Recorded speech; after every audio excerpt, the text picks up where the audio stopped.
Cuaca buruk juga mengakibatkan longsor yang terjadi di Kabupaten Goa, Sulawesi Selatan. Untuk menghindari korban jiwa, polisi dan TNI melakukan penjagaan di sekitar longsor yang merupakan akses jalan antar kabupaten. Longsor terjadi di Kecamatan Malino yang menghubungkan Kabupaten Goa dan Sinjai. Longsor terjadi akibat curah hujan yang tinggi melanda Kabupaten Goa sejak beberapa hari terakhir. Agar akses jalan warga yang melintas tidak terhambat, polisi dan TNI memasang sejumlah rambu di sekitar longsor dan meminta warga untuk tetap berhati-hati.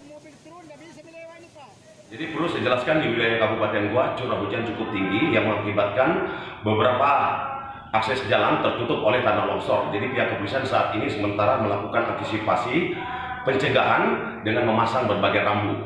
Untuk itu kepada masyarakat untuk bisa membatasi kegiatan-kegiatan keluar rumah dan menjauhi lokasi-lokasi yang rawan.